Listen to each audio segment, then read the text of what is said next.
Alright, so we are back for another episode of the Hardcore series. And I have a couple things planned, but I think I'm going to mooch off of the hype right now over the Cliffs and Caves update. So yes, this episode I'm going to try to both do hardcore stuff, and then also talk about the Cliffs and Caves update, give my opinion on all of the features, and yeah, hopefully this will work. So 1.17 is going to be coming out next summer, which snapshots will probably be coming out early spring, so we don't have to wait that long. I'm betting this is going to be roughly the same time as the Nether update, which we just got. But as for the features in this update, I'm going to start with the new cave generation. It looks absolutely amazing. I'll throw some either pictures or the demo footage they provided in here and over everything I'm saying. The new cave generation looks amazing. Underground oceans, pretty much massive, huge caves, tons of ores visible. Basically completely revamped world generation. Looks way better than anything we've seen before. This leads into the second, I guess, underground environment you can call it though, and that is the dripstone caves. I'm gonna be honest, I am not a fan of these at all.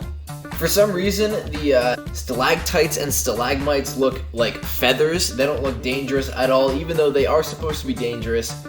Yeah, basically they look like feathers, and they've completely gone away from the whole cubist aspect of Minecraft. They certainly do bring up interesting points for mob grinders and stuff like that. These apparently will do damage whenever you touch them.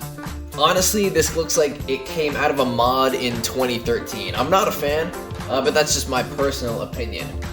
This is not the only underground environment they're adding though. There are lush caves, which apparently come with their own special type of tree, which is interesting, and I think a nice touch to be seeing.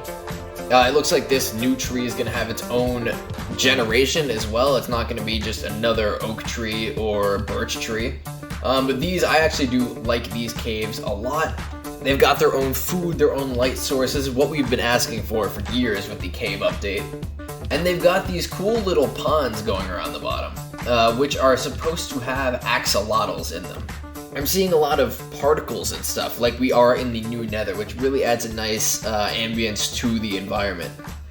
There's also a bunch of other timing blocks, blocks that will drop you if you stand on them for too long. These are going to be in the new lush caves, but honestly, I don't think I'm going to use these things at all, pretty much. Interesting, again, for some sort of like trap or mob farm or something like that, but I believe the axolotls will be living in these caves though, and honestly, just why? That's my only question. Of all the animals they could have added to this game, they chose the axolotl, which is, it's an interesting choice.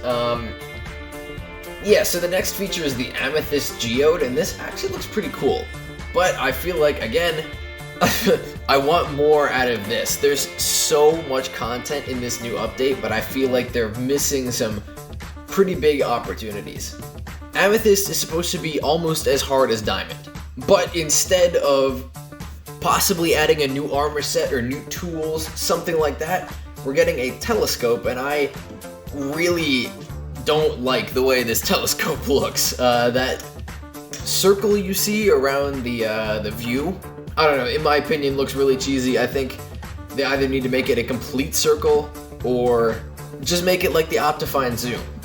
So it seems like the final other underground environment is the Deep Dark. And this contains mobs such as the Warden and what looks like a new type of stone. Of all the underground things, I don't dislike this as... actually, no. I'd say I dislike this more than the Dripstone Caves. I feel like I didn't get a good sense of the Deep Dark.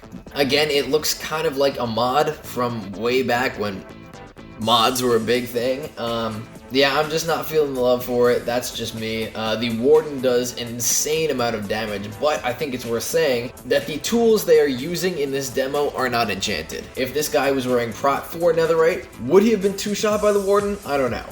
I'm saying probably not.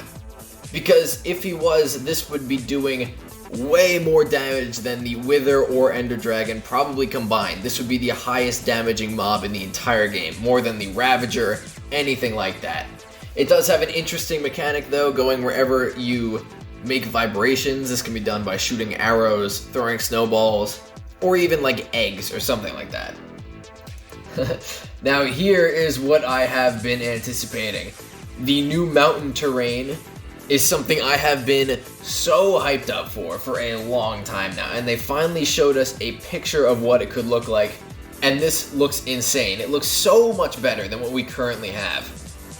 We have trees actually growing up the sides of mountains, like real life, pretty much. I'm not going to have to download a terrain generation data pack, even though I will be doing that for Datacraft Season 2, stay tuned. Gotta get the quick plug in there.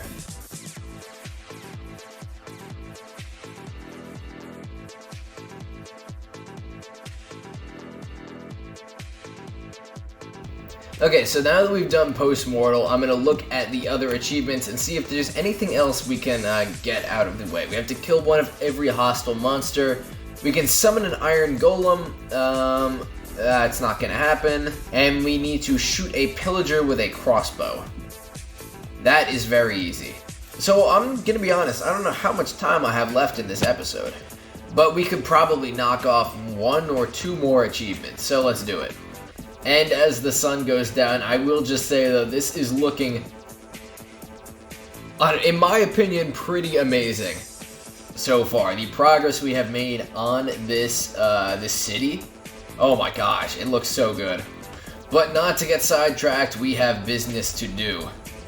And here we are at the portal. Let's load this thing up. I forgot I had quick charge on this. A little bit of lag here, but I swear I'd already done this.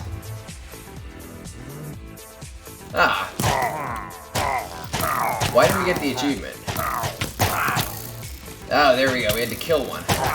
Alright, so back in the old base now. Time to make an Iron Golem. There we go. 4 blocks of iron. Alright, right here.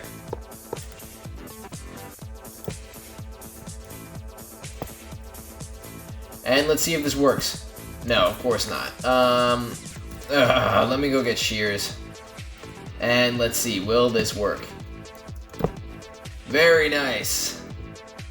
Another achievement completed. And there we go, that's going to wrap up this episode. If you enjoyed, hit that like button down below. Also consider subscribing.